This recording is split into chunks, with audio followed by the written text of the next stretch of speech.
Ahmed.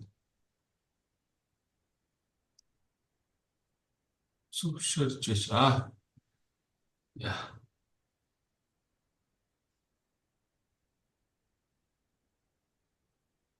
Tarihçinin 스크린 아, 나도 알겠지. 통으로 tarihçinin. 음, Yeah. Morning and good evening, everyone. My name is Lau Dorch, CEO of the MJ. Let me introduce very brief introduction of MJ here. Um, the Mongolian Geospatial Association is a non-governmental organization established 2014 to promote the use of geospatial technologies in Mongolia. It serves its members, introduce the scientific and geospatial geospatial scientific and technological advancements. So the MJ's mission is to facilitate development and application of the geospatial technologies for the benefit of the Mongolia's society, economy, and environment.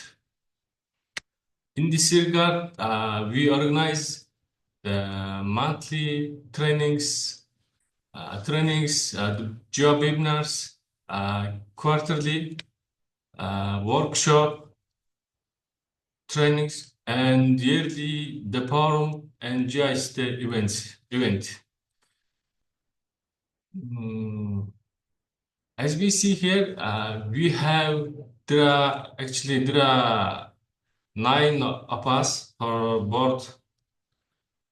We have the chairwoman, the Dr. Ulti. Also, we have uh, three technical committee members who are leading the photography and remote sensing, cartography, geographic information system, and global navigation satellite systems. Also, there are three supervisory board. The, sorry.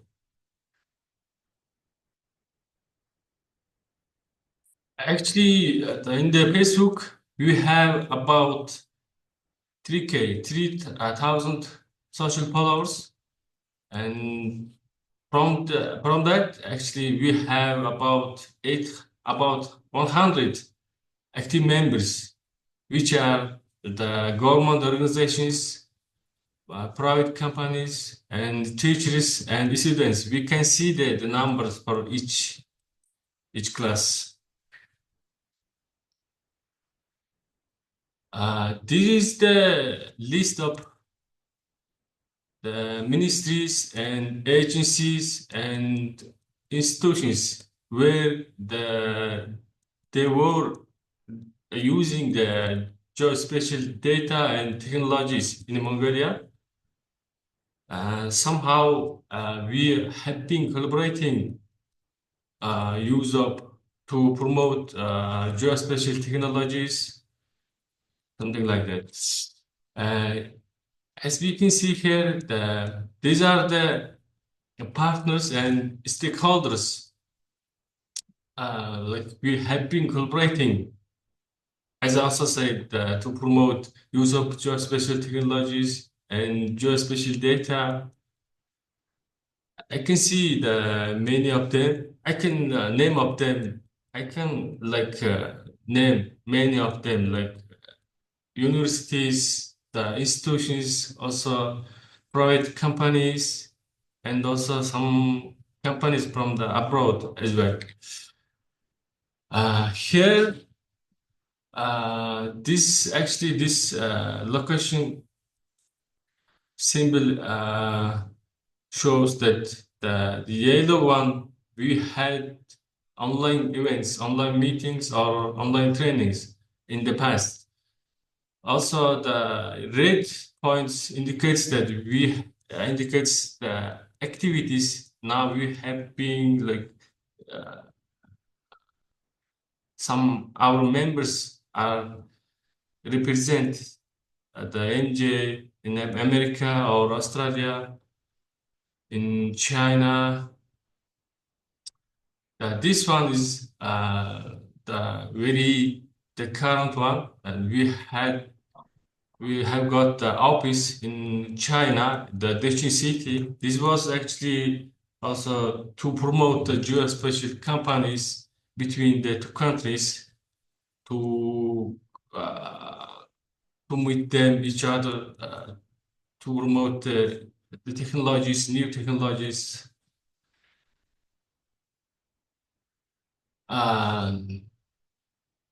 Actually, we have 5 geo webinars of this year, and this is the third one. As we see here, we have 2 more webinars coming months. Yeah, that's all. Thank you, everyone. This is the contacts where you can reach us. And also, I would like to thank Dr. Bue and Dr. Franz Wu. Thank you.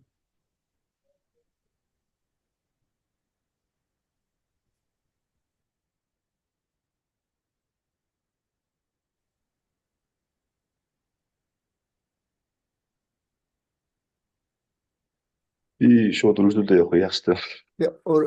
Одоо нөгөө эхнийхээ хэлгчийг өөрөө эхлүүлсэн дээр хаа шавар.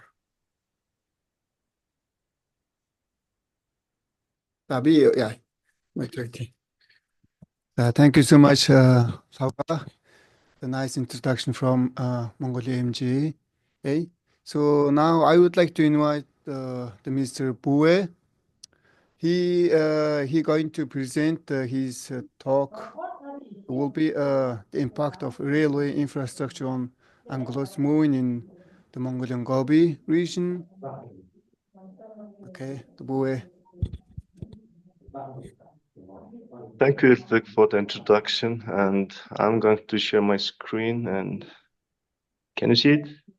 Yes, we can see. Okay, hello everyone, and as Ilfik introduced, my name is Bue Batra, and people call me Bue shortly. I have a background in wildlife ecology, and I'm currently working at Wildlife Conservation Society's Mongolia program. It's just a senior scientist, and I've been studying nomadic ungulates in the Mongolian Gobi last 15 years. And today I'm going to share some of our work we do in the region in terms of research and conservation. So as you can see from the title, so I'm mainly talking about the infrastructure development in the Gobi region. So for those who is not familiar with Mongolia, I'm going to give a little bit background. So Mongolia ranked as the 17th largest country, but we have only 3.4 million people, and more than half of people live in the capital city. And within Mongolia, the Gobi steppe ecosystem is considered as one of the largest intact grassland in the world. The size of this ecosystem is 827,000 square kilometers. Basically, it's more than half of the country. So given the low density of people in the area, they provide good habitat for the large number of endangered species. For example, Asiatic wild ass and Mongolian gazelle. So those species move in long distances in searching the food and water, and also they move in long distance to avoid from natural extreme events. For example, the Kodan or Asiatic wild ass, they use up to 70,000 square kilometers per year, and Mongolian gazelle, 30,000 square kilometers. So basically, these species need the large space to survive. So, which means the mobility is key. When there is a limited mobility, then there is a problem that this animal can reach the essential resource that leads to local extinction. So in 2018, there is a study that looking at the movement distance of terrestrial mammals across the globe. They're basically comparing the movement distances of species of 800 individuals across the globe. And in the map, you can see those black dots, that's the area where people supported the data. And in the background map, it shows the human footprint. So basically this dark red and brownish color shows areas where human footprint is high, while yellow and light color shows where the people are less enough footprint. When they rank the movements of those terrestrial species, you can see that from Mongolia, Kolan and Mongolian gazelle, they are ranked in the first. Basically, Mongolian species moving the longest distances among the species that's so far studied globally. The people also looking at the relationship between human footprint and movement distance, they found that there's a negative relationship between these two variables. Basically, animals move long distance in areas human footprint is low. So given the Kolan and Mongolian gazelle moving longest distance, this is an indication that the Mongolian gobi steppe ecosystem now relatively less impacted by human activities. So in the map, you can see the global range of the Kolan and Mongolian gazelle. The yellow color shows the global range of Mongolian gazelle, while green color shows the Kolan. If you look at this map, you can see that most of the global range of these two species found in Mongolia. In terms of population size, we have about 2.1 million Mongolian gazelle, which is about 99% of global population. For the Asiatic wildlife, we have about 80,000 individuals. Again, it's most of the global population. Unfortunately, late 1950s, Trans-Mongolian Railway constructed, which is shown as a red line. So this railway basically bisects the steppe and gobi ecosystem in two areas. And if you look at the Kolan range, the Trans-Mongolian Railway currently defines eastern range of this species. Trans-Mongolian Railway has barbed wire fences on both sides to prevent the collision between train and free-ranging livestock. At the same time, these railway fences creates impermeable barrier to those nomadic species. Because animal can't cross because of those fences, and every year large number of Mongolian gazelle come to this area, try to find the gaps to cross the railway to reach the better pasture other side of the railway. And also, Kolan also have a problem crossing these railways as well. And besides restricting their movements, also those fences causing the mortality. Every year, large number of animals die from those fences when they try to cross it. So what we did is basically we piloted the wildlife-friendly fence for this railway. Basically, we changed the top and lower wires with the smooth wires. Basically, this design intended to allow animals cross the fences safely. So this fencing design commonly used in North America. So from this picture, you can see that pronghorn using this wildlife-friendly fencing. So this is the photo of the redesigned fences along the Trans-Mongolian Railway. We redesigned about 8-kilometer section of Trans-Mongolian Railway, and which resulted the gazelles started using crossing these fences safely. However, this redesign is don't work for the large ungulates like a Kolan because they can't jump or they can't crawl underneath of those fences. So given in their ability to cross these fences, we need to create the gaps to allowing them to move across the landscape. For this reason, so we created the 3 gaps. In the map, you can see the red line shows the Trans-Mongolian Railway, while the green circle shows the location where we removed the fences. Within this pilot project, we created the gaps of 1.5 kilometer gaps. And then after removing the fences, we put up cameras to see whether it's used by animals or not. And this is the sum of the monitoring results. And we found a large number of ungulate species, like a Mongolian gazelle, Argali sheep, Koiri gazelle, and Kolan, used those gaps. So this clearly indicates that those fence needs to be removed in areas where the livestock and wildlife density is high. While we having a problem to dealing with Trans-Mongolia Railway, at the same time there's new problems emerged in the South Gobi region.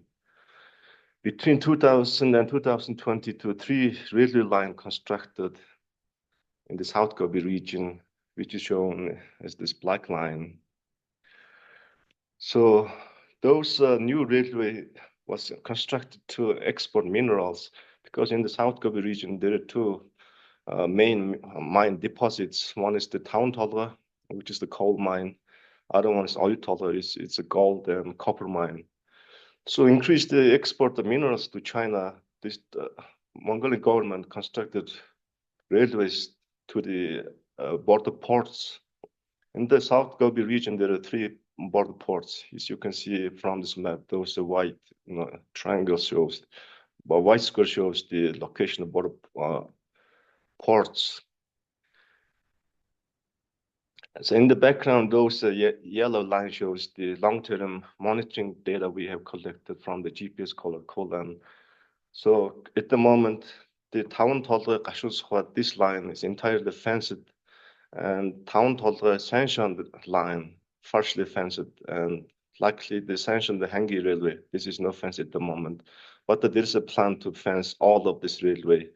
So if all these railway are fenced, then Kolan going to have a big problem, because they can't move in the region, and they habitat basically divided into 4 distinct habitats.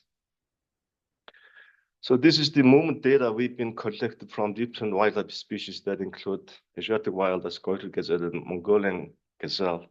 Prior to this construction of railway, animals basically using entire region. And also at the same time, there is important water points across the landscape from which those animals are highly dependent on. So after the completion of this railway, we started monitoring again. Then we found that animals started having a problem. And the map shows, how animals had the difficulty to cross this railway. For example, the Kolan, they're colored in north of this railway line. They tried to cross this railway, but they couldn't find any suitable location. And also you can see from this data, this pink line shows the movement of Goytre gazelle. They spent quite some time to find a place, but luckily this animal managed to find a crossing structure to cross this railway line to move the west. Besides railway, also there are a number of paved roads. At the moment, paved roads seem to have less impact compared with the railway, because there's no fence alongside it. However, when traffic increases on those roads, they're going to be a huge impact, because most of those border ports have poor capacity. They can handle, the quick exports. Sometimes those tracks lined up like a 60, 70 kilometer. Basically, they create this moving wall. So that creates better for all the species live in the area. And as I said, that we've been monitoring the movements of those species since 2013. So what we noticed that over the years, movement distances of animals decreasing. In the graph, you can see that the hourly movement distance of Kolan since 2013 until 2025. As you can see that over time, the movement distance becoming shorter. This is because of these new railways and paved roads and also traffic in the region. So it's projected that the number of cars and roads and mining activity is going to be increasing in the future. So without mitigation measures, animals in the region are going to have a serious problem. So we have now the national standards for the wildlife passage for the roads and railways, especially in the Gobi Steppe region. So under these standards, we suggest 3 types of crossing structures. That includes overpass, underpass, and level crossing structures. So now we providing those standards to the railway companies and the road companies to incorporate into the planning processes to allow those animals move freely across the landscape. And in addition to the road standards, also we have recently approved fence standards. This standard has two sections. First one is the wildlife-friendly fences. Basically, this allows the animal to safely cross. The second option is the safety fences. Basically, the safety fence excludes animals into this high traffic area, because at the moment most of these railway fences not entirely include. Sometimes animals manage to get inside in the fenced area. When the train or car comes, then they escape from those activities and finally hanging on these fences, resulting in mortality. So basically, we have now road standards and fence standards, and now we're trying to push those standards to those developments. So thank you for your time, and if you have any question, I would be happy to answer it.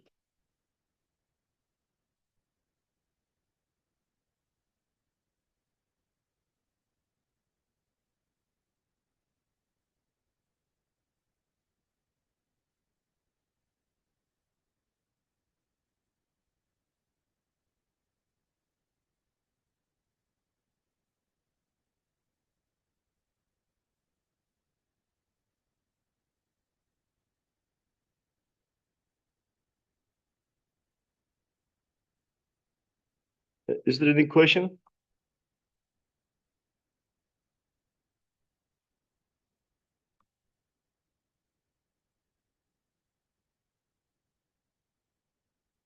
Oh, sorry, I muted you.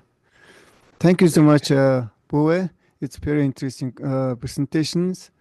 Does someone want to translate from the Mongolian local organizations?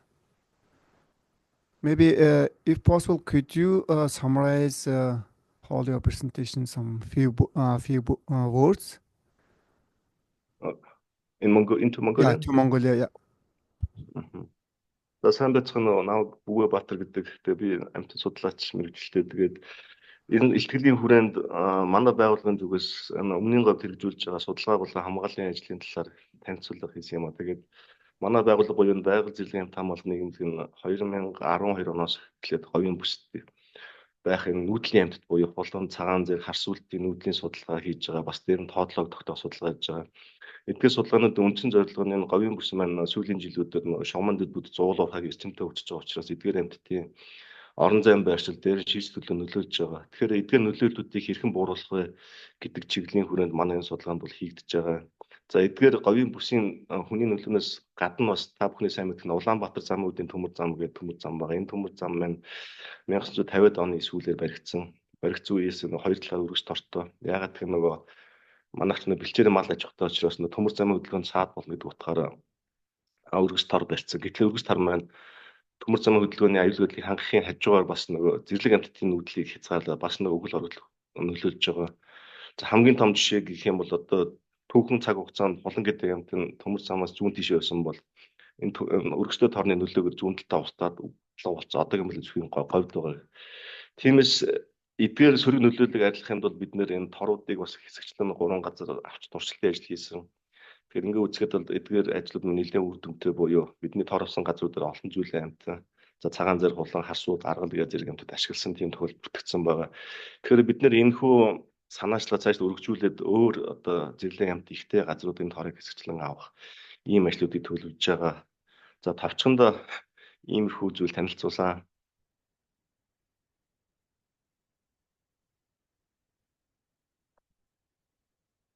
Баярлалаа Бue. Do you have any questions?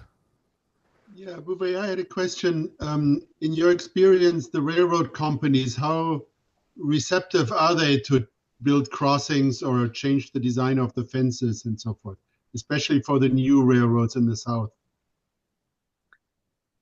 So yeah, that's the toughest part of this work, because most of those already constructed, and they said that the impact assessment was conducted prior to the approval of those standards. That's why they said that they're following these impact assessments.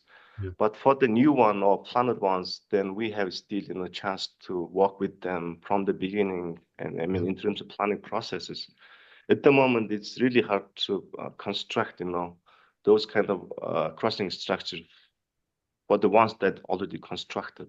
And also it's very costly because most of those really construction funded by Chinese company, and basically Mongolia will pay back. And that's why the government wants to minimize the cost as much as possible. Yeah. Thank you. I mean, your presentation was very impressive, and the data you present is very convincing. So I hope for future railroads, the government will take it into consideration. Yeah, we hope so. Yeah. Thank you. Okay. Bue, thank you so much. I have the curious question, one of your slide. Could you show me one of your slide? I forgot your slides number, which is You want me reshare this presentation? That would be great, yeah.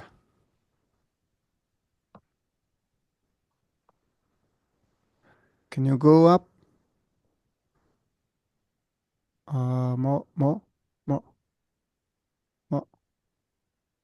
Yes, next one. Sorry.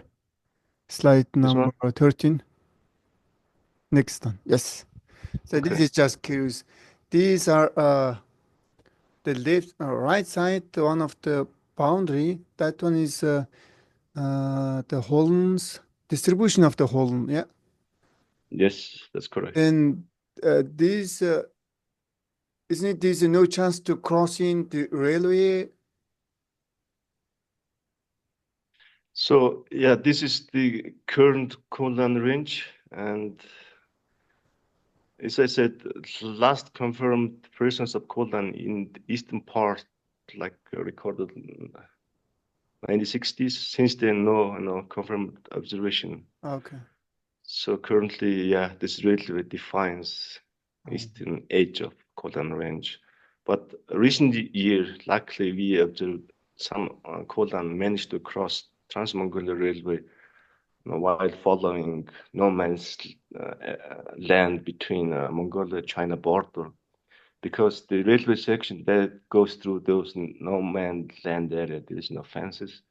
So basically, animals started learning, crossing this railway, following the border. So at the moment, about 300 Kuldan in the east of railway. We just started a project, to enforcing to supporting law enforcement activities in eastern part of railway, because people curious, to see the animals. Sometimes even some herder chase them, because they thought they kind of competed with livestock for the pasture. And some just wants to see and take a picture. And there's lots of disturbance in the area. So to minimize the disturbance, we started a project to supporting those patrol activities in the area. Thank you. Thank you so much.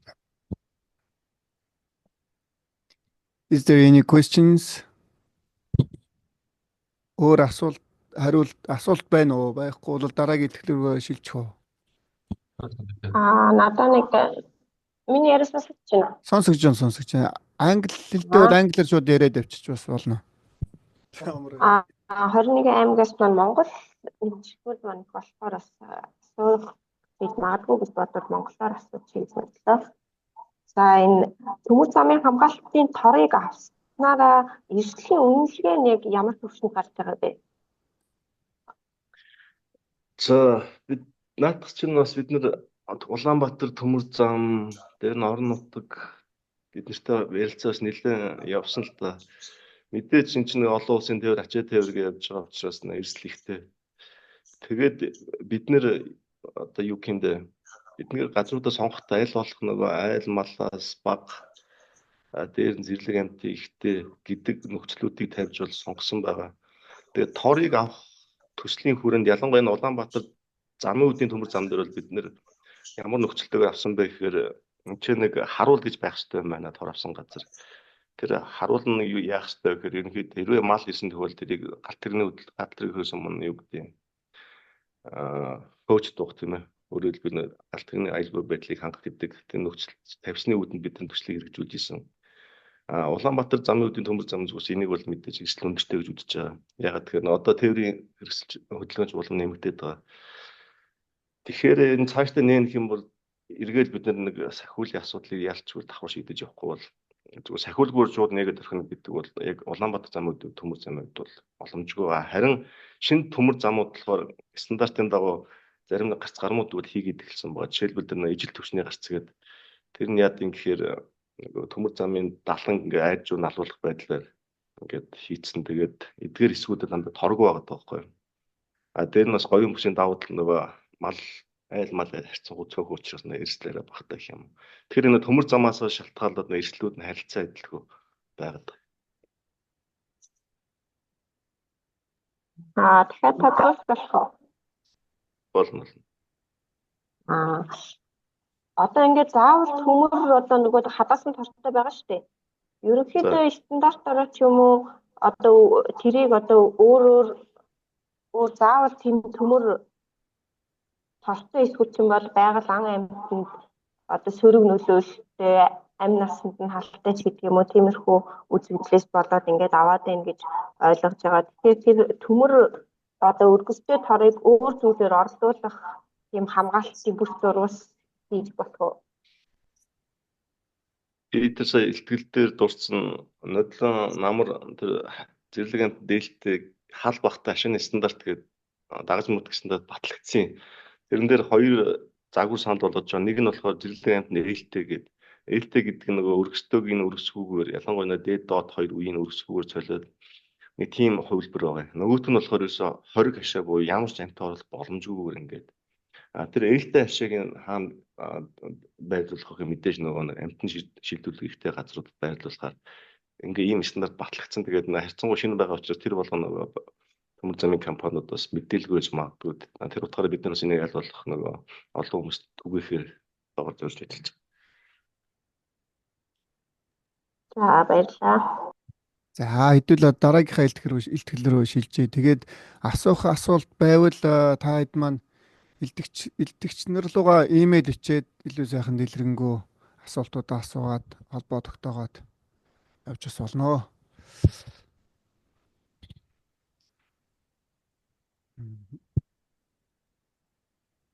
So let's move next presentation. I would like to invite Mr. Franz Schuch. So before the moving his presentation, I would like to briefly introduce his the background. So he got his bachelor and master degree in physical geography from the Hamilton University of Berlin in Germany, and his master completed in 2017. So after that, his PhD,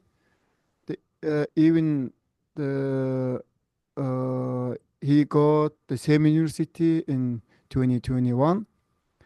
So Franz has a specialist in remote sensing for urban area. Previously, he used multispectral remote sensing to access distribution of built resource in urban area. Currently, he is the postdoc researcher in Department of Forest and Wildlife Ecology at University of Wisconsin-Madison in same lab as me, CLUIS lab, I mean. So his research focus on using remote sensing data to study interface area between urban area there, the natural, the surroundings, with specific interest in exposure of people in two hazard like wildlife. So his today presentation will be cover challenging and techniques of using the medium resolution of satellite image to mapping, land cover mapping in heterogeneous area. So I'm gonna briefly translate to Mongolia. За өнөөдрийн илтгэгч Франц гээд хүн оролцож байгаа. Энэ Франц гэдэг хүн маань бол манай энэ лабораторид постдок хийж байгаа. За тэрээр бол бакалавр болон магистрийн зэрэгээ Германы Берлиний их сургуулийн Берлиний Хомболтны их сургуульд физик газар зүйн чиглэлээр хамгаалсан 2017 онд хамгаалсан юм байна. Тэр нь бол магистрийн 2017 онд хамгаалсан юм байна шүү.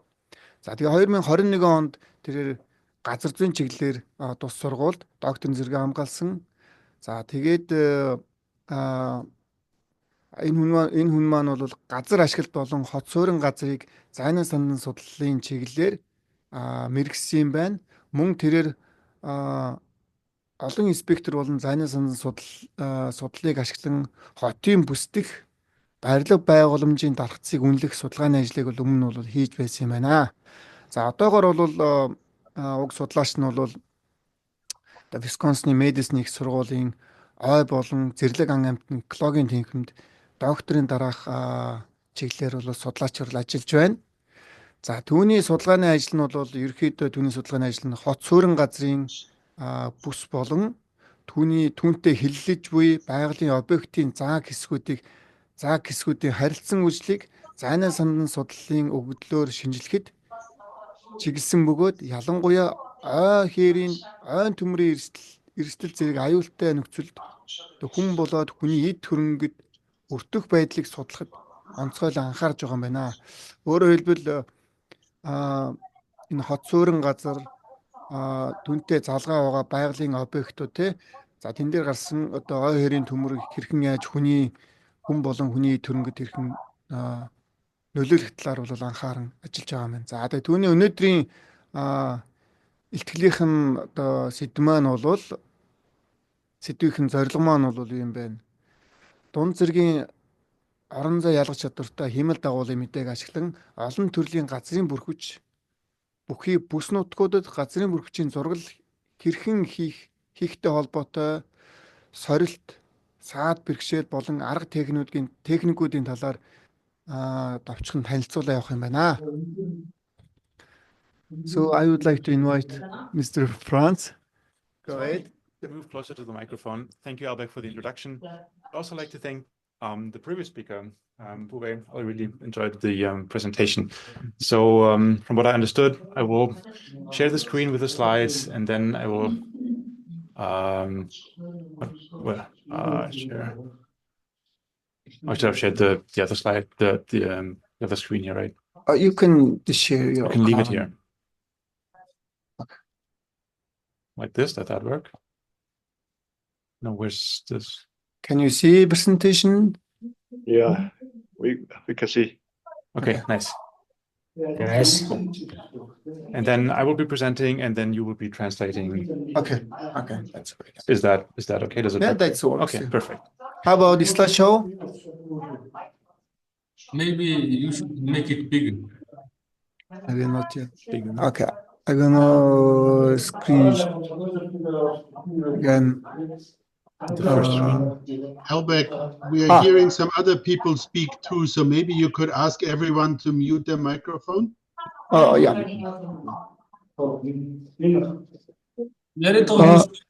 Яриад байгаа хүмүүс нь юугаа микрофон хаагаарай. Давхар сонсогдоод байна шүү. Yeah, that should be. Yeah, it's great. Yeah, I think that's fine. Yeah, okay. Thank you again. So the my talk will be basically an introduction from a remote sensing side of remote sensing perspective on spectral mixture analysis using spectral temporal metrics from Landsat data, specifically for land cover mapping. За тэгэхээр та бүхэнд орчуулга хийхээс өмнө энэ слайд томоор харагдаж байна уу? Харагдаж байна. За энэ хоёр скринтэй учраас юу гадаг шиг. За тэг эхний хүний Францын илтгэл маань бол маань юу танилцуулах гэхээр спектрийн холилдолын нөгөө аргаар урт хугацааны хэмэл дагуулын мэдэн дээр суурилсан спектр холилдолын аргаар газрын бүрхшийн зургал хийх тэргээр хийх анализийн талаар танилцуулах яа гэж.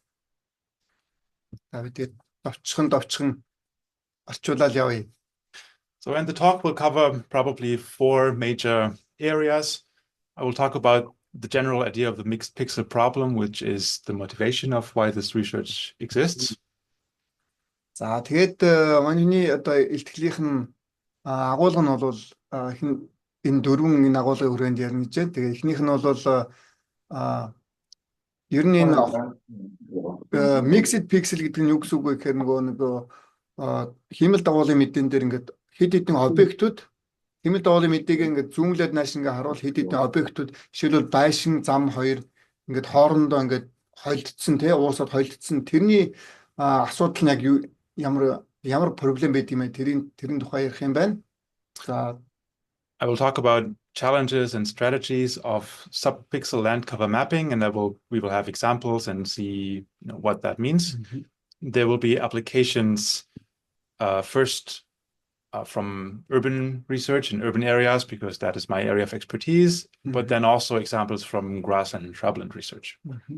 За тэгээ хоёр дахь сэдв нь болохоор газрын бүрхичийн зурганд одоо арай илүү одоо subpixel юу гэж орчуулдаг юм бэ? Илүү жижиг наривчлалтай пикселийн түвшинд газрын бүрхичийн зургийг тэрний нөгөө давуу тал нь нөгөө юм стратегийн үе зарим нь англиар нь явчих стратегийн үеийн тухай ярих юм байна. За 3 дахь сэдв нь бол газрын бүрхичийн зургийн аппликейшн хэрэглээнүүд нь юу вэ? Тэрийн тухай ярих юм. За жишээлбэл хот суурин газар байна. За мөн бэлчээр одоо монголоор болвол бэлчээр болон одоо кэри өвстэй энэ чиглэлээр одоо хэрэглээнүүдийн тухай ярих юм. За дөрөвт нь бол нөгөө юуны их сурвалжууд бас тэрний тухайга товчхон танилцуулах.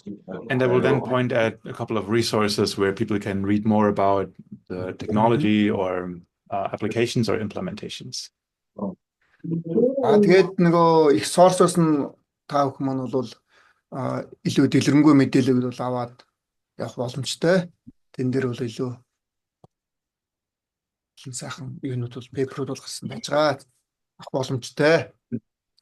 So the mixed pixel problem is a problem that is specific to heterogeneous areas, which are challenging to monitor with remote sensing data. And that is because there's a heterogeneity of different objects and materials. There's often multidimensional objects and surfaces. There's functional diversity in the landscape, and there's also a lot of temporal dynamics.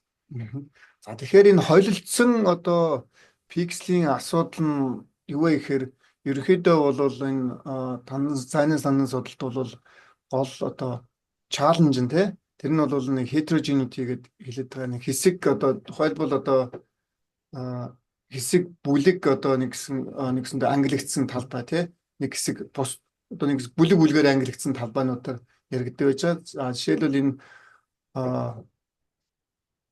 object дээр бас ярьж байна. Мөн одоо multi-dimension гэдэг олон одоо dimension дээр бас ярьж байна. За тэгээд энэ biodiversity дээр бас ярих нь маш мөн одоо урт цаг хугацааны одоо цуван дээр бас яригдах нэ. And then there's the mixed pixel problem, which is particularly an issue when we work with satellite imagery from widely available sensors, such as Landsat or Sentinel-2, which are very available and freely available. And that is why many managers and planners and conservationists work with these data. Тэгэхээр энэ mixed pixel-ийн одоо проблем тий. Тэр яг хөө энэ одоо ийм төрлийн хэмэл дагуулын мэдэн дээр бас гарч идэг. Тэгээд мөн тэрнээс гадна бол бас нөгөө шийдвэр гаргагч бас өөрөөр хэлбэл газар зохион байгуулалт тий тэн дээр бол асуудлууд бол үүсэж гарч идгээ. Ялангуяа энэ Landsat хэмэл дагуулын мэдээ эсвэл Sentinel ч юм уу нөгөө орон зай нөгөө ялах чадвараас хамаарат 30 метрийн түвшинд ямар байх вэ 10 метрийн түвшинд ямар байх вэ гэдэг. Тэгээд тэрнээс хамаарат нөгөө одоо жишээлбэл тухайн объект болон 2-3 объект хоорондоо хил зааг нь ялагдахгүй байх те тэр чиглэлээр. За хасанаас гоё юу? Намтай. За. Ой, дахных нь вик агач. So Sentinel-2 and Landsat have a spatial resolution of 10 meter and 30 meter respectively. And this is an example from an urban area where this causes a problem where the 30 meter grid is the red lines. And when we look at a specific pixel, the Landsat sensor often represents the pixels like this. За тэгэхээр энэ түрүүн бас би нөө түрүүл урьдчилаад явцсан байд.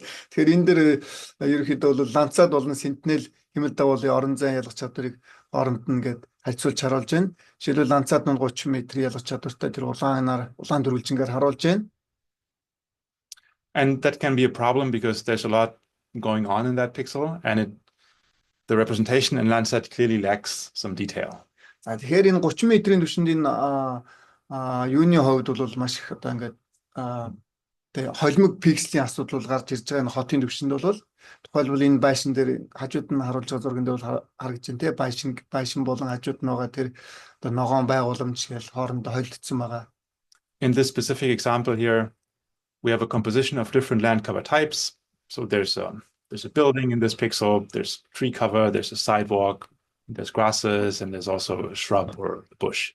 Тэгэхээр энд бол бүр илүү дэлгэрэнгүй одоо мэдээлэл гарч ирж байна те. Жишээлбэл процент дээр нь харуулж байна 5% нь бол бургас, тэгээд 10% нь бол өвс, 15% нь бол явган хүний зам, тэгээд 20% нь бол модоор бүрхсэн талбай, тэгээд 40% нь бол байшин болон байшин тийм конкрет нэгсэндээ байшин те. Байшин хаусууд байна. In a land cover classification approach, for example, this pixel might be classified as a building, for example, where in this case, there would be a misclassification of actually most or the majority of different land cover types. Тэгэхээр энэ ангиллын аргачлалд бол ерөнхийдөө бол ингээд бас одоо алдаатай бол 60%-аас илүү ингээд алдаатай бол ангилдаг.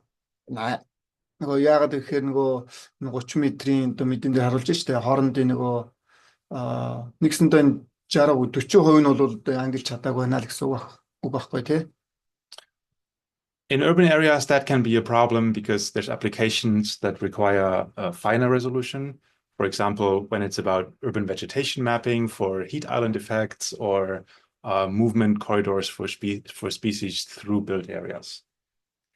Тэгэхээр энэ хот суурин газар бол маш их олон одоо янз бүрийн нөлөөлж байдаг тий. Нөлөөлж байдаг. Жишээлбэл одоо зарим нь бол нөгөө юу хэлээд их шиг байна. Одоо хийт нөгөө тухайн газрын гадарга ингээд хит халалт гээл тий. Халалт явагдах янз бүрийн тийм нөлөөллүүд бас байдаг гинэ. Mixed pixel problem is not only an urban problem. These are examples from other biomes or ecoregions, such as the Mediterranean area, which is the first example where there's a mix of bushes and grasses and concrete. За тэгэхээр mixed pixel буюу энэ холилдсон пикселийн арга нь бол зөвхөн ганц нөгөө хот суурин газар дээр ус ингээд тулгараад идэг бас бэрхшээл бишлэлтэй гэж юм. Тэгээд жишээлбэл энэ дээр ихэд бас ялгаагүй энэ Медитеррейн буюу энэ дундад өвөргийн одоо энэ газрын жишээ авсан байна л да. Энэ дээр жишээлбэл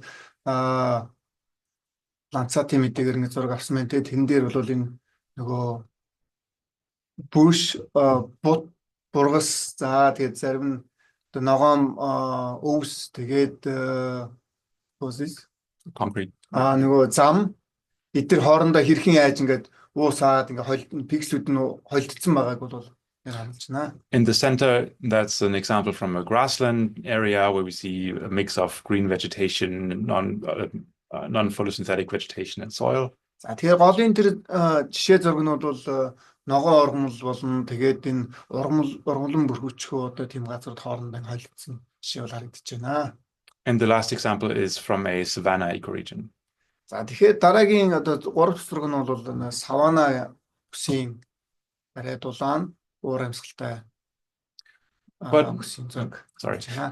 But during the previous presentation, I was actually also thinking of that railway example where the railway is actually a barrier to species movement, but you might not actually see it on a land cover map because it's so narrow.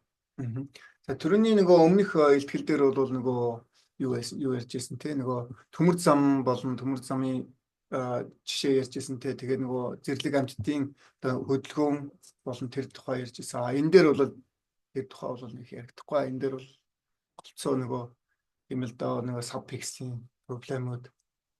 Тэгээд нөгөө ланцатын мэдэн дээр бол арай жоохон өмнөх одоо илтгэл бол арай илүү нарийн түвшний дагуулын мэдээ хэрэглэхдээ бол энэ дээр бол тэр нь бол гарч ирэхгүй.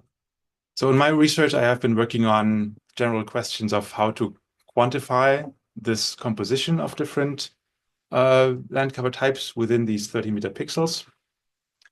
За тэгэхээр миний судалгааны ажил нь бол ерөнхийдөө энэ 30 метрийн мэдээг бол 30 метрийн түвшний мэдээг үнэлэх тэн дээр бол анализ хийгээд бол болтолгүй.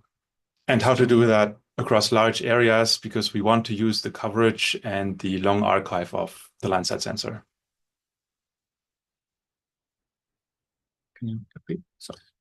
Yeah, and how to do this over bigger areas because we want to use the large cover of Landsat data and also the long temporal archive. Тэгээд юм дараагийнх нь болохоор юу гэхээр том хэмжээний газар нутгийг хэрхэн яаж Landsat хэмэл дагуулын мэдэн дээр зургал хийх үү мөн урт хугацааны Landsat-ийн одоо архив мэдээг хэрхэн яаж бүрдүүлж ажиллах вэ те тэн дээр бол голдолгүй ажиллаж байгаа юм байна. So subpixel land cover mapping is not an entirely new approach. There's a traditional approach that takes basically, and I will not go into too much detail, takes a satellite image, collects specific land cover types, also called end members, and then applies linear equation system to linearly mix all these land cover types. За тэгэхээр нөгөө subpixel-ийн одоо approach нь бол одоо нэгсэндээ нөгөө холдсон pixel-ийн approach нь бол тийм одоо шинэ нь бол аргачлал биш ээ гэж байна л да. Тэгээд жишээлбэл энэ ерөнхийдөө бол ингээд нөгөө юу цуглуулдаг тренинг одоо сургалтын одоо гол мэдээний цуглуулдаг. Тэрэн дээр нь бол энэ гурван саарлангөөр харуулсан юм дээр бол харуулж штэ тий. Ургамал болон хөрс. За тэгээд юу байна? Нэг нь хөрс юм байна. Тэр нэг ихнийх нь бол ургамал байна. За энэ эдрийг хэлж Jain. Тэгээ эдрийг бол нэг end member collection гэж нэрлэдэг байна. За тэгээ энэний дараагаар бол тэр linear equation, linear regression гэдэг энэ statistic approach бол ашиглаад spectral mixture analysis гэдэг холдсон спектрийн холдмол анализыг бол хийж байна. За зарим нэг орчуулган дээр би өөрийнхөө юугаараа явчихж байгаа шүү. Бас оновчтой орчуулж чадахгүй байгаа шүү. Би нөгөө яг орчуулагч биш учраас боломжоор орчуулж чаддаг ойлгоно зү. But the traditional linear approach can be challenged because land cover can be very complex. Often the training data is not required, and sampling the training data is also can be time consuming when you don't know the area. And in general, large area mapping is very difficult because it depends on available data, cloud distribution, phenology, and so on, especially for the Landsat sensor. За тэгэхээр нөгөө үндсэн одоо уламжилт одоо английн аргачлал нь бол нэлээд тийм чадвар сорьсон юм байдаг те. За тэрэнд нь бол тухайлбал газрын бүр хүчийн англиг хийгээд бол маш тийм одоо комплекс гэж юм юу гэж орчуулдаг лээ. За дараагийнх нь бол тренинг одоо сургалтын цэгүүдийг бол маш их цуглуулах шаардлагатай болдог. За тэр нь өөрөө бас тийм түгээмэл олдмол биш байдаг. За тэгээд мөн одоо сургалтын цэг цуглуулахад бас цаг хугацаа бол нэлээд шаардлагадаг. За тэгээд өргөн сар үрээтэй газар нутгийн талбайг сонгоход бас жоохон мэдээний олдоц бас жоохон асуудалтай. За дараагийнх нь бол үүлний асуудал гэж байж байна. Тэгээд тухайн одоо ургамлын фенологийнх нь асуудал гэж бас байж байна. Тэг гэх мэтлэн олон ингээд асуудлууд чаленжууд бол байдаг. For training data, for example, ideally, we have training data that represents the composition of a number of pixels that we want to use for training, but that can be very complicated when we have hundreds of training data or thousands because we don't want to digitize these surfaces. Сургалтын цэгүүдийг авахд бас жоохон төвхтэй байдаг те. олон цэг авах их төвхтэй байдаг. Тэрийг ингээд цэгүүдэд түгээд явах уу, эсвэл ингээд дижитал цэгээд явах уу гэх тий. Тэр нь бас ингээд нэлээд чаленж юм байдаг. Another issue often is phenology, and that becomes a problem when we work across different biomes. For example, here is an image from the eastern United States where we see a spectrum of an urban park. За дараагийн асуудал нь юу гэхээр нөгөө фенологийн одоо ургамлын ургалтын хугацааны асуудал гэдэг өөр байдаг дээр бас нэг том асуудал болдог. Жишээлбэл одоо өөрөөр бүс нутагт ингээд ургамлын тухайн одоо бүс нутгаас хамаараа тухайн бүс нутгийн ургамлынх нь бүрхэц өөр байдаг тий. Урт хугацаанд ч бас ингээд өөр байдаг. Тэр асуудлыг ярьж байна. But in the spectral representation of this park, we do not see a strong vegetation spectrum. Жишээлбэл энэ улаан өнгөөр харуулж байгаа энэ графикэн дээр бол энэ бол яг цэвэр яг ургамлыг ногоон ургамлыг бол илэрхийлэхгүй байна. Now that is because this image is from March, and it shows that the image selection defines the land cover that we map, because in this particular area in March, there's no vegetation signal, but in other areas in March, there might be a vegetation signal.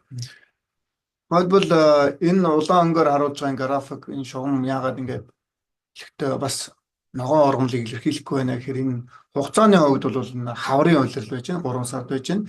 Тэгэхээр магадгүй энэ тухайн энэ хаврын улирал ногоон ургамал ногоороогүй байх жишээтэй тий ургамал ногоороогүй байх жишээтэй бас магадгүй өөр газарч бас ингээд бас нөгөө өөр газар бол бас харилцсан өөр ургамлын ногооролт технологийн процесс нь явагддаг учраас жишээлбэл энэ цэг дээр бол ингээд энэ бол яг цэвэр яг энэ бол яг цэвэр ногоон ургамлаа гэж хэлэхэд бол хэцүү ургамлынх нь яг спектрийн ойлтыг харуулж байна. And that makes the transfer of models very complicated also because we do not want to make that image selection. So what image do I select for my land cover mapping in Mongolia versus in the United States? And I can probably not use the same models. Тэгэхээр одоо нэг загварыг ингээд аваад загварыг аваад тэр загвараа ингээд модель руу оруулахд бол бас жоохон хөвгтэй байдаг. Жишээлбэл тухайн одоо бүс нутгаас хамаарат өөр одоо жишээлбэл тренинг дата нь хэд өөр байж дээ. Нэг ургамлынх нь фенолог нь өөр байдаг учраас бас жоохон хэцүү байдаг. So in the next 2 or 3 slides, I would like to present 2 strategies that could help solve these 2 problems. Model transfer based on phenological information and then training data generation. Тэгээд дараагийн 2 слайд дээр бол арай жоохон энэ асуудлыг хэрхэн шийдэх талаар слайдууд бол харуулъя. Тэгээд энэ загвараа хэрхэн яаж одоо загварлуугаа хэрхэн яаж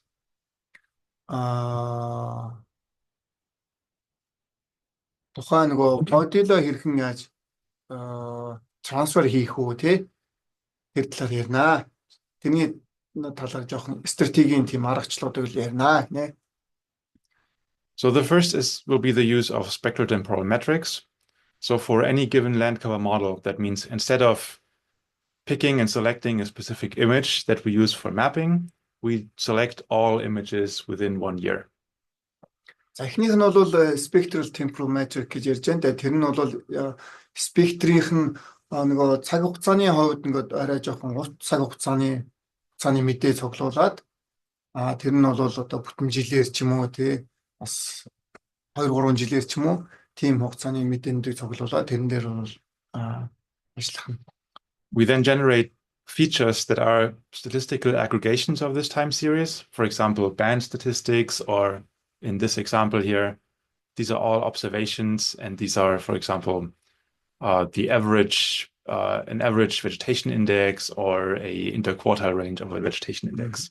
Тэгэхээр энэ дээр бол ингээд CD-д ингээд статистик хулгах статистик бол ашигласан байж байгаа. Тухайлбал эхний энэ юм дээр бол графикэнд харуулж байна те. Энэ бол тухайн одоо ургамлын индексийн одоо мөрийг бол харагдаж байна. Тэгээ энд бол ингээд тухайн бүтэн жилийн хугацаанд нөгөө ургамлын одоо темперал нь бол ингээд цаг хугацаа нь бол энд харагдаж байна. За энд нь бол нэг статистикийн summary руу рангу үзүүлэлтүүд харагдаж байна. Энэ дундаж нь харагдаж байна. За энэ яг цэвэр энэ бол нөгөө дундаж average нь харагдаж, энэ median харагдаж байна. За энэ interquarter гэдэг тухайн одоо мэдээний максимум минимум дархтуудыг бол харуулж байна. And that has a couple of advantages because we do not need to select an image because we select all of them. Тэгэхээр энэ нь бол бас хэд хэдэн давуу талтай. Хэрхэн яаж одоо мэдээнүүдээ зөв мэдээнүүдээ сонгох уу тий. Тэр талаас бол хэдэн давуу талууд бол байгаа. We standardize the phenology.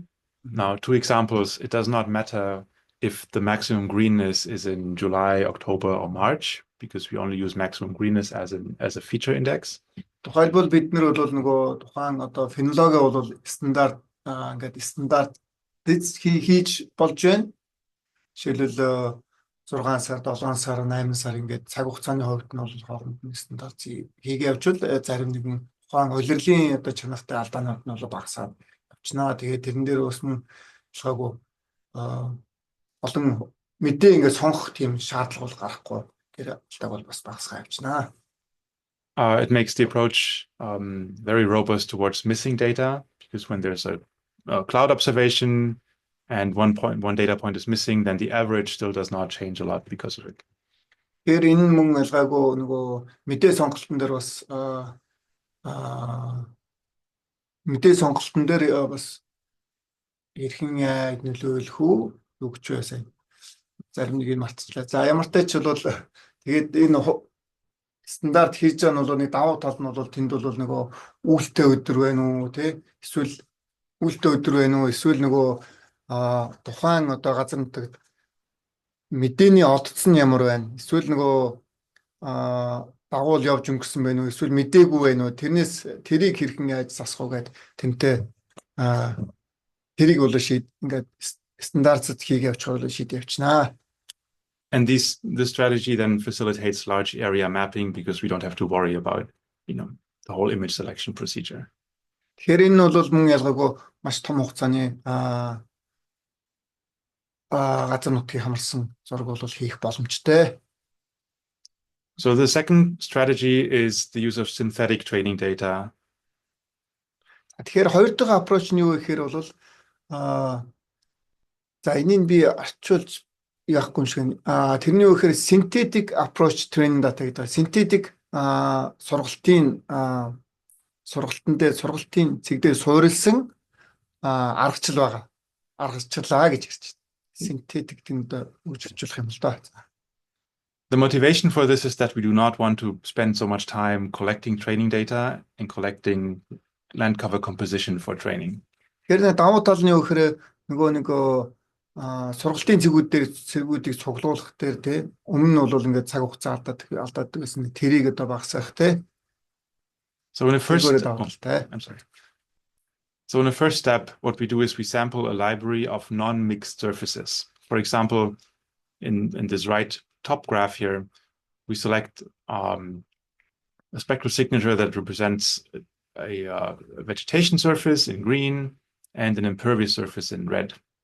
За техник нь example нь юу гэхээр шууд энэ дээр бол нөгөө spectral library-гээс ингээд шууд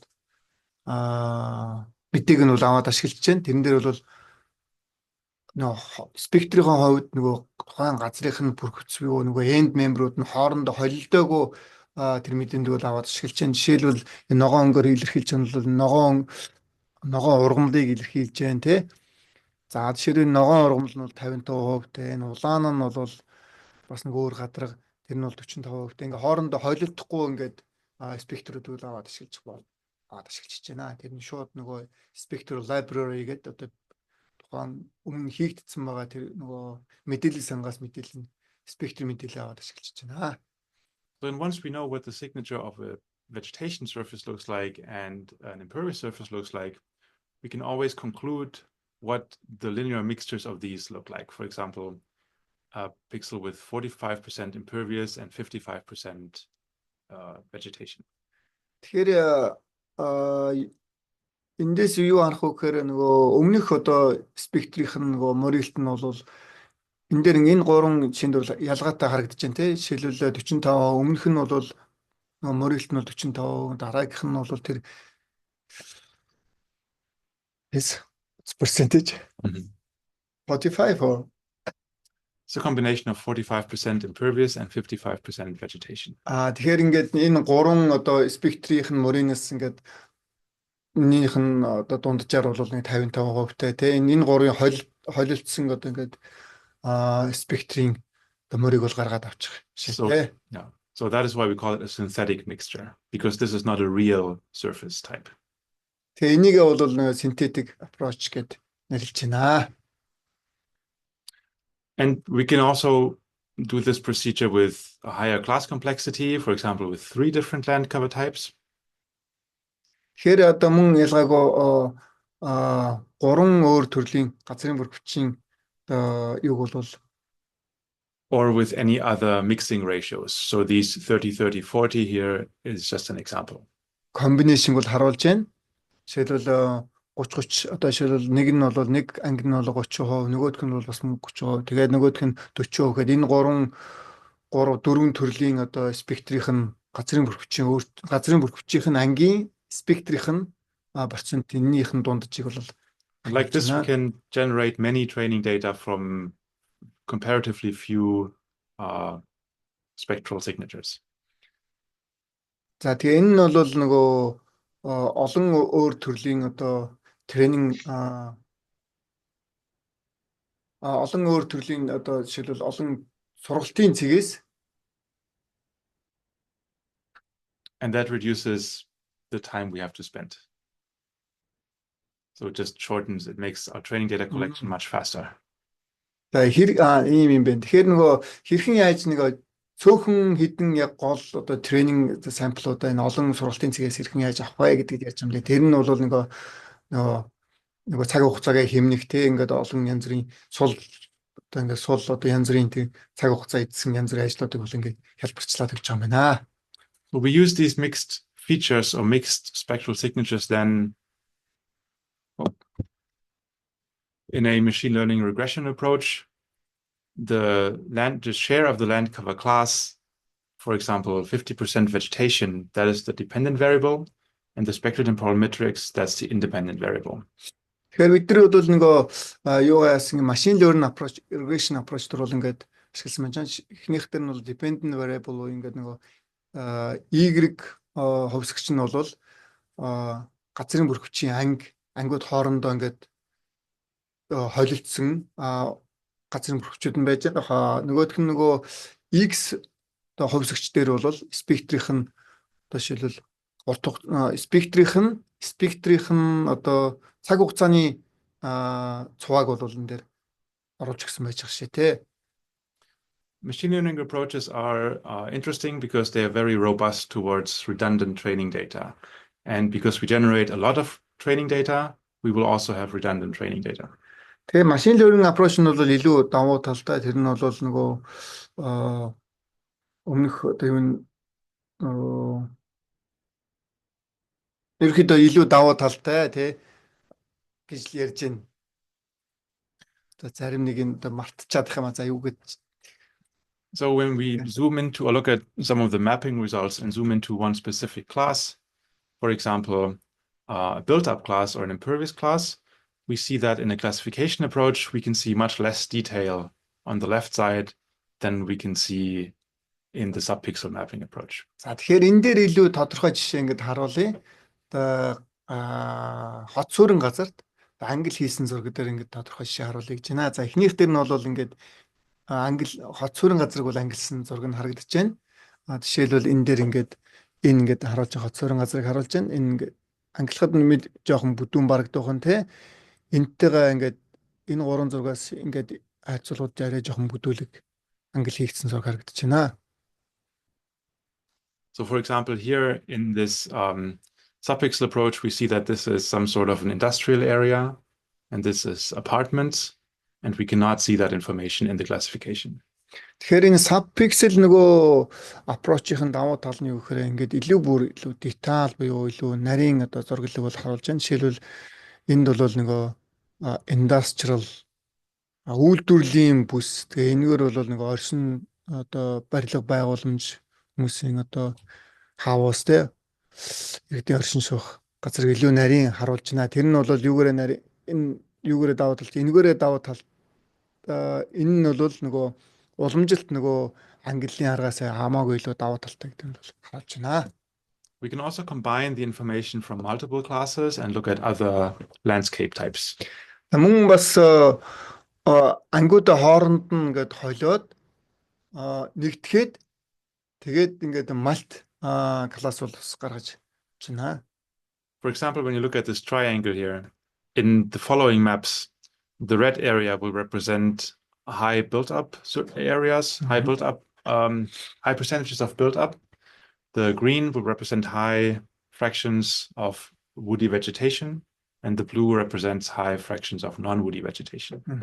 За тэгэхээр саяны хэлснээр ингээд нөгөө олон зургуудаа хооронд нь нэгтгэхэд ингээд малт зургаа энэ subpixel дээр гаргаж авахтаа бол гаргаж авсан жишээл энд харуулж байна. Жишээлбэл энэ гурвуулжин лейшн дээр харуулж байна те. Тэр улаан өнгө нь бол илүү нөгөө хот суурин газар одоо барилга байгууламжийн илүү ингээд шигүү байдал нь харагдаж байна. Тэр ногоон өнгө рүүгээ илүү төхөөд ирэхээр ногоон өнгөний процент тэр нь бол эдгээр нь бол процент дээр илэрхийлж байгаа шүү нөгөө fraction гэдэг.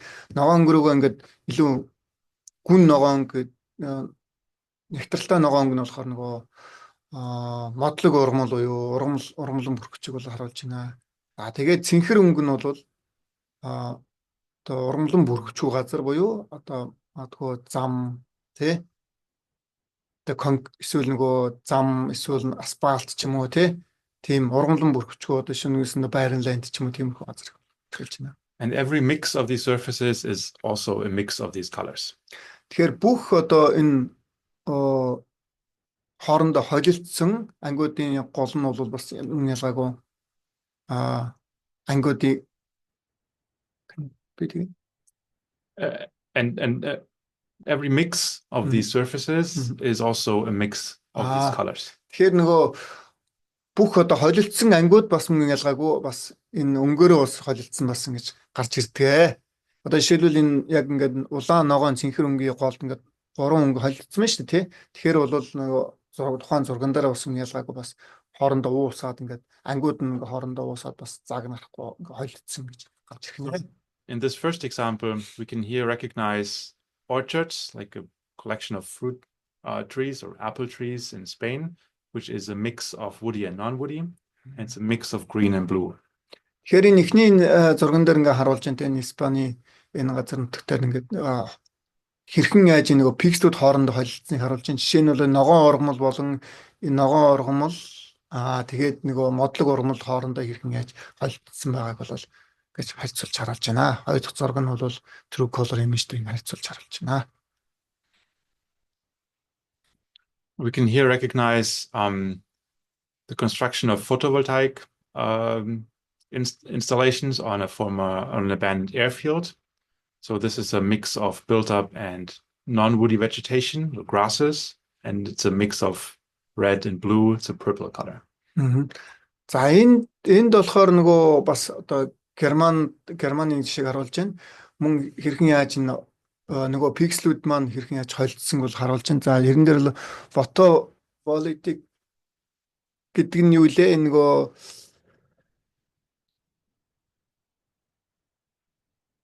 за тэр ингээд та их ойлгочих. Ингээд бас мөн ялгаагүй энэ дээр бол нөгөө юу юм шиг байна.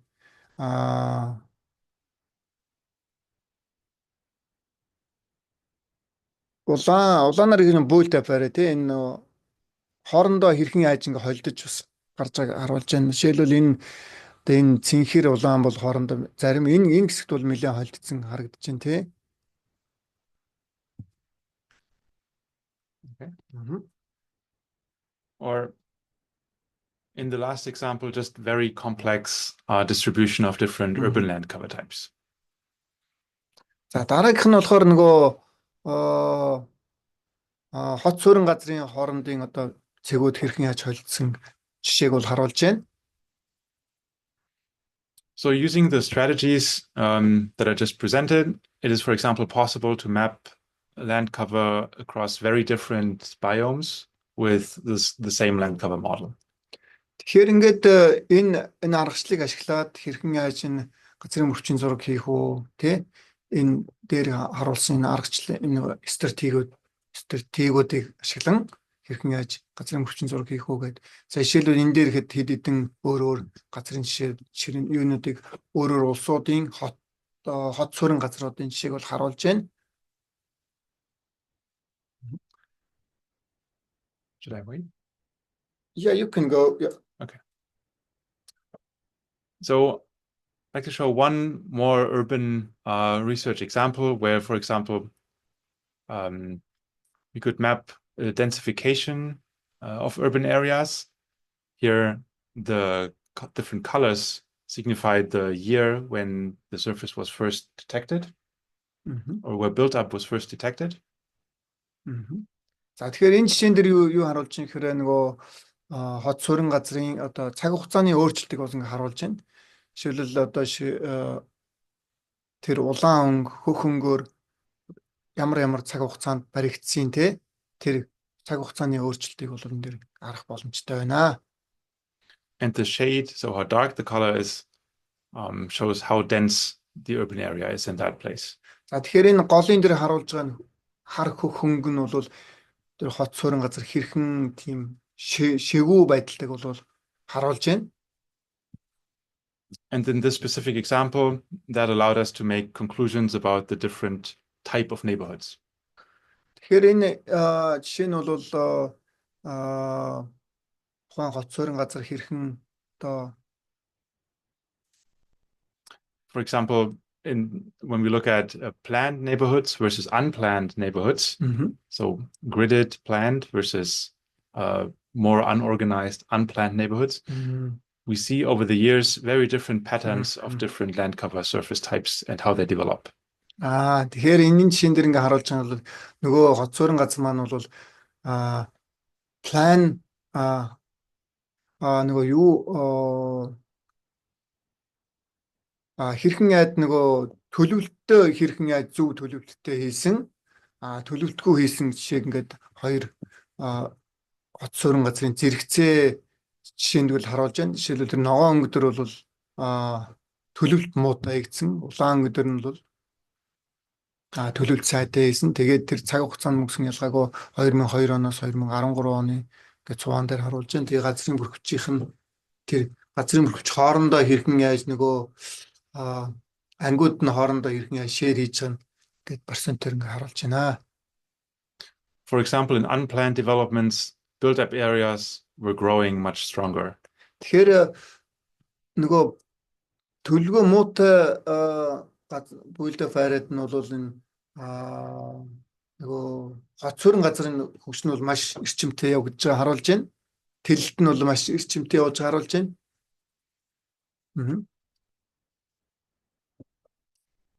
In this example, this is a study about land cover dynamics in dry woodlands. Тэгэхээр энэ жишээн дээр бол түрүүний слайд дээр нэг юм дуртай хүмүүс. Тэгээд нөгөө төлөвлөлттэй газар нь бол хот суурин газар нь бол нөгөө өсөлт нь нөгөө тэлэлт нь тэгээд density нь одоо жоохон бага явж ирсэн шүү. Тэрийг түрүүн хэлэх юм. За энэ дээр бол энэ жишээн дээр юу дурж байгаа гэхээр уурэ одоо модлог ургамлын динамикийг жишээг бол харуулж байна. Харуулъя. And mapping the fractions of woody vegetation, herbaceous vegetation, and bare soil help to distinguish different management practices. За тэгэхээр ингээд байр суурь нөгөө нүцгэн газар тэгээд модлог ургамал тэгээд нөгөө өвслөг ургамал энэний тусламжтайгаар хэрхэн яаж нөгөө ангиллаа тайлах вэ? For example, to distinguish smallholder farming from large-scale farming. За тэгэхээр том скелийн одоо том скейл дэх одоо фарм, жижиг скейл дэх фарм тэ. The approach was also useful in grassland monitoring. Тэгэхээр энэ approach мөн ялгаагүй grassland-ийн одоо мониторингд бол илүү бас ашиглах сайхан боломжтой.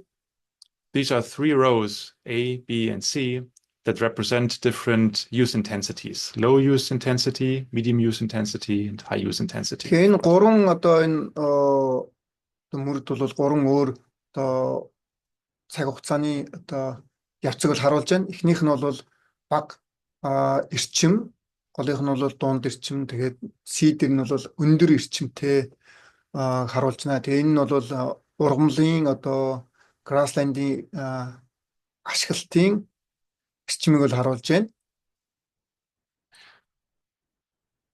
The graphs here, so these are 3 examples in the 3 column for each row. Тэгээ энэ 3 одоо графикууд нь бол 3 график нь 3 өөр төрлийн.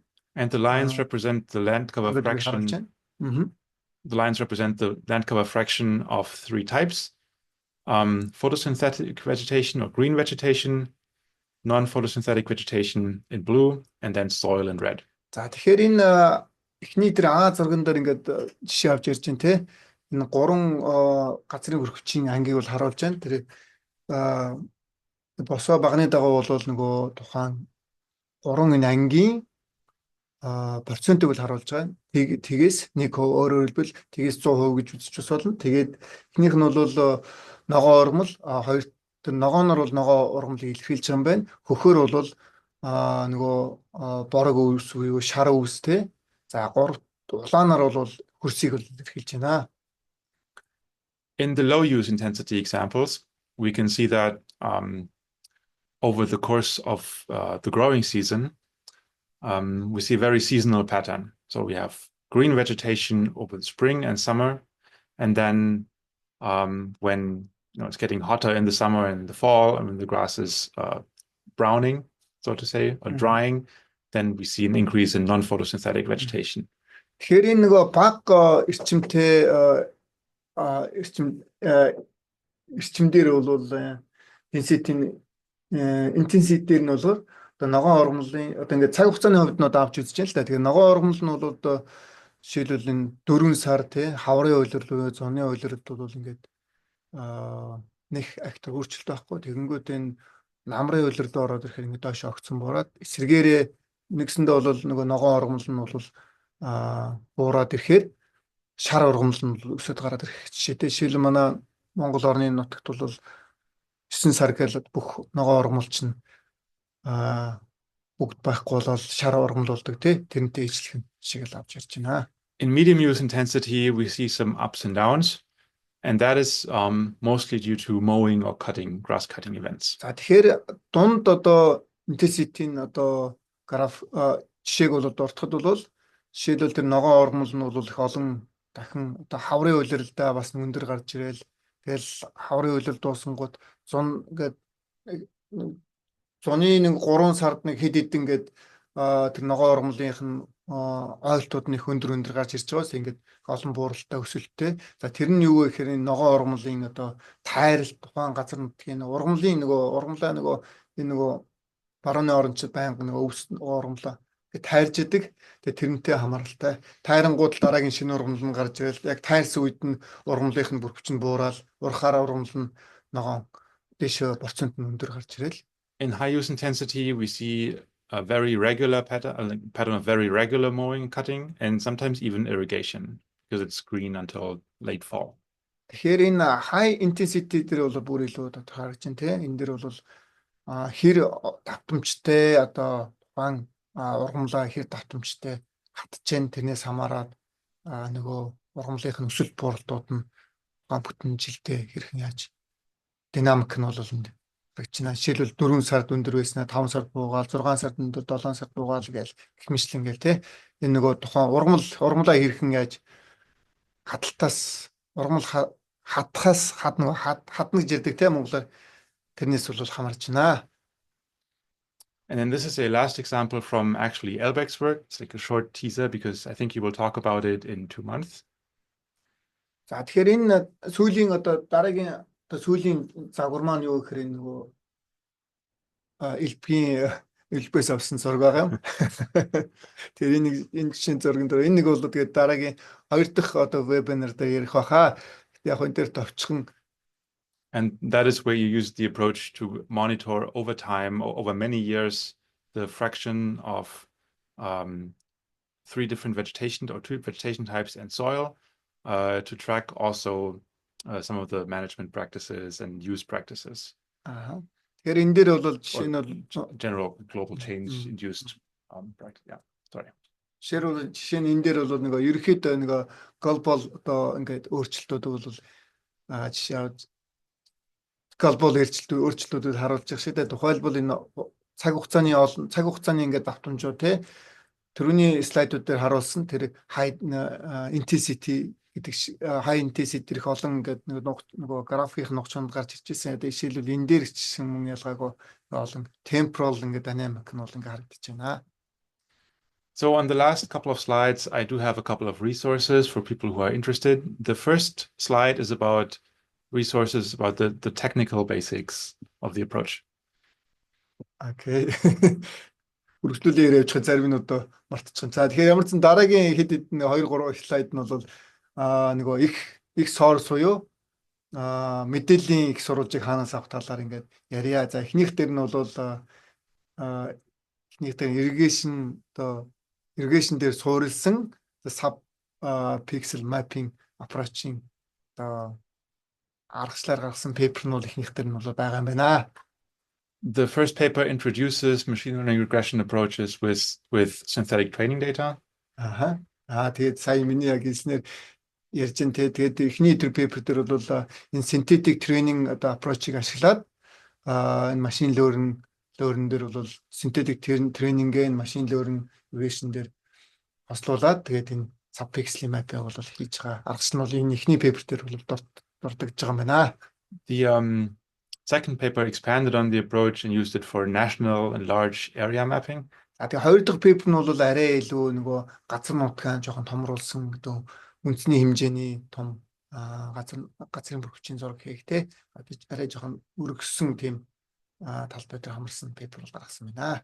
And the third paper introduces some strategies to apply this approach across different biomes and explains some strategies for model generalization.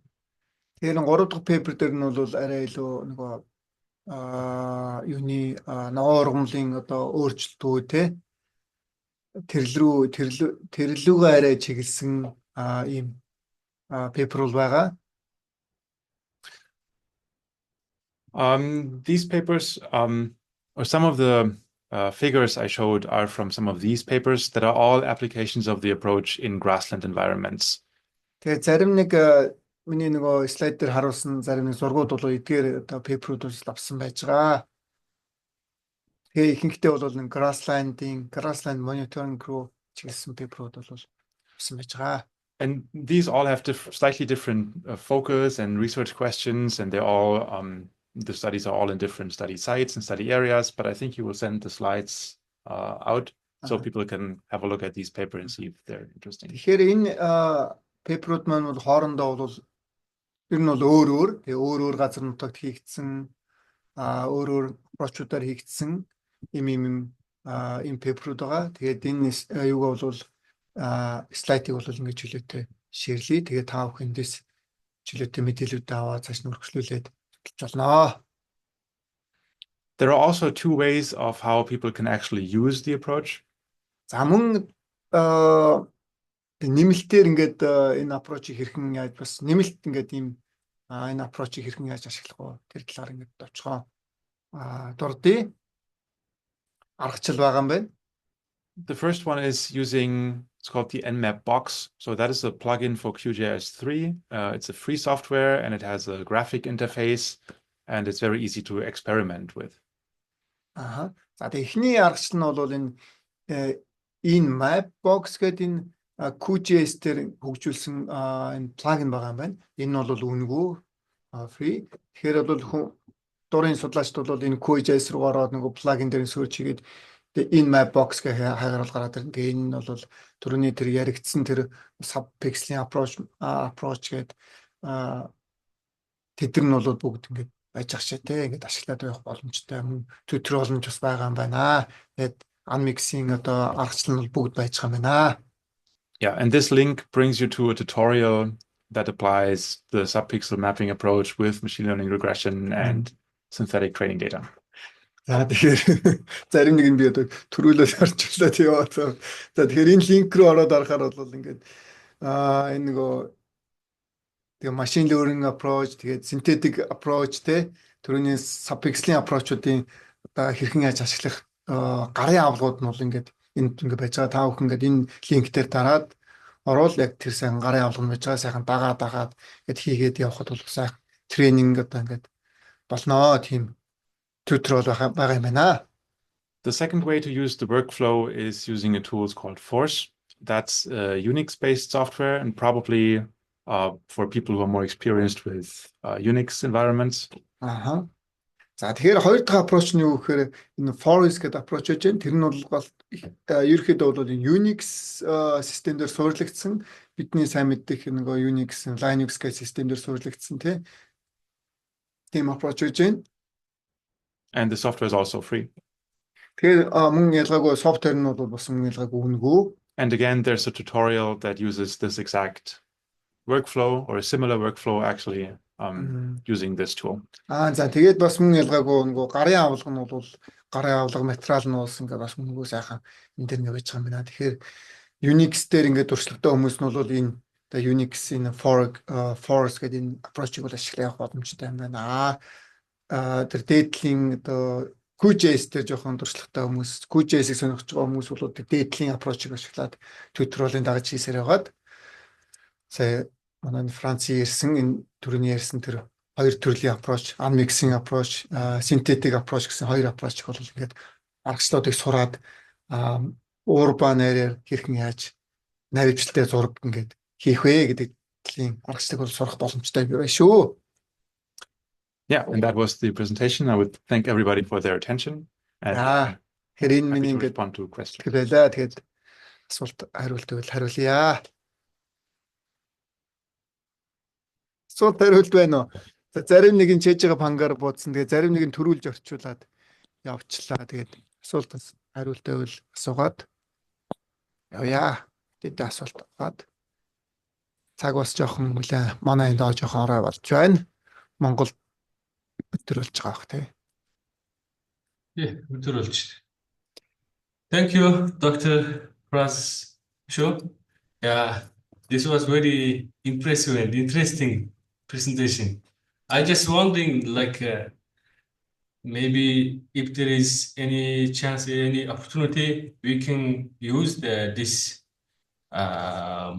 method to get national land cover data, land cover mapping, or maybe we can have to set the new vegetation penology timing, because the climate is changing. In this regard, we have to study the vegetation penology in more, like when what is the start, when it start, when it ended. Like I think it is changed. It's changing, right?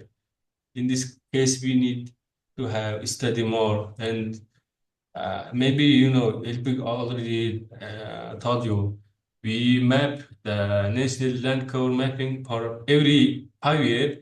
The next year will be we have to map the land cover for 2025.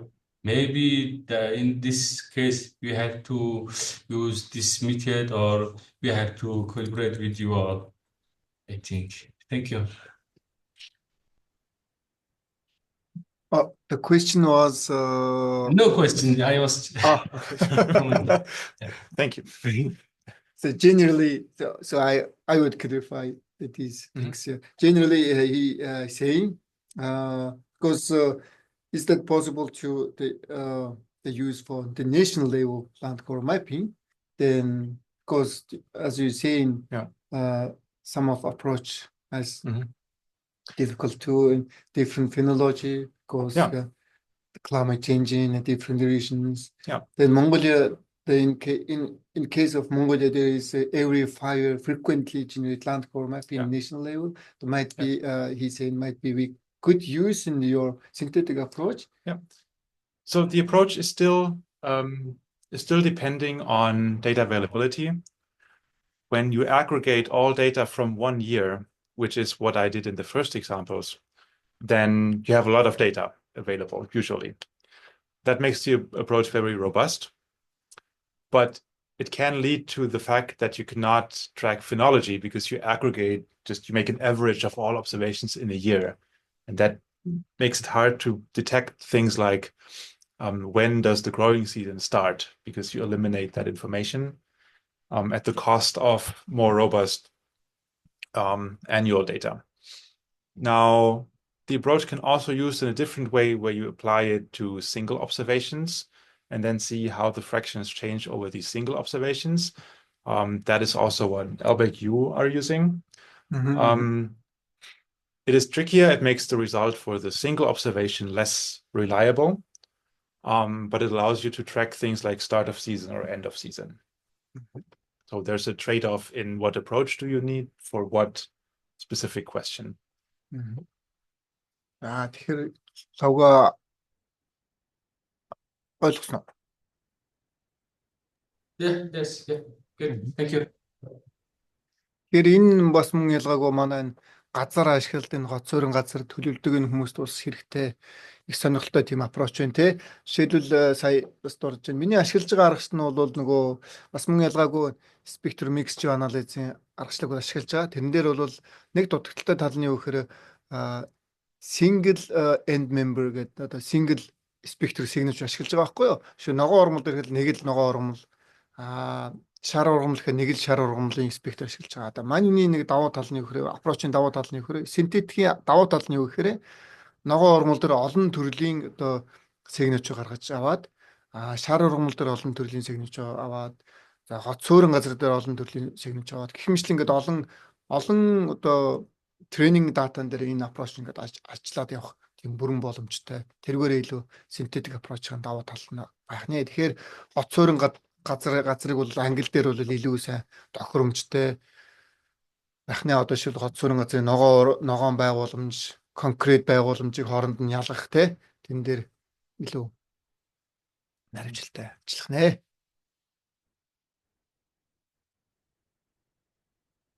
And, if there's interest in general or any other questions based on, you did some reading and there's more questions or there's a specific idea, then there's always the chance to reach out. And I have an email address. Тэгээ хэрвээ сонирхолтой янз бүрийн асуулт байвал тэгээд юугаар энэ пейперүүдийг бас уншаад бас тэгээд над руу бас холбогдож болно, имэйл бичиж болно. Тэгээд хариулахад бол welcome Answer questions anytime. Тэгээд чөлөөтэй ямар ч үед хариулахад бол бэлэн байна. За манай хөдөө орон нутгаас асуулт байна уу? Газрын харилцаанаас асуулт байна уу? За ганц нэг 2 асуулт аваад хэдүүлээ тэгээд сешн хаах уу.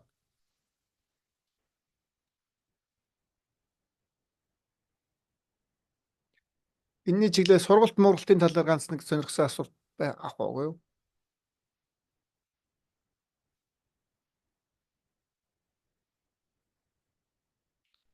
Хүн байна уу?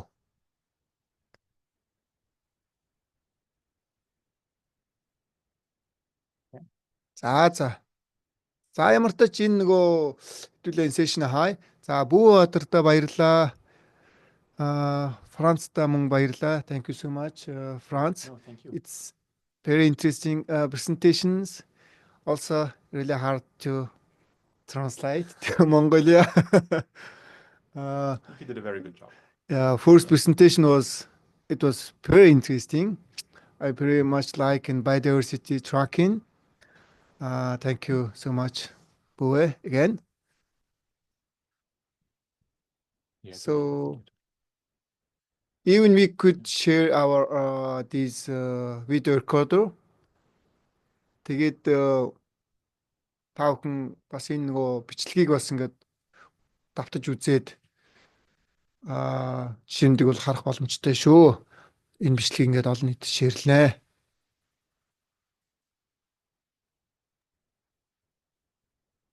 Okay, no question? I guess so. So we're gonna close now. Thank you. Have a good day, all of you. Yeah, bye. Thank you. Bye.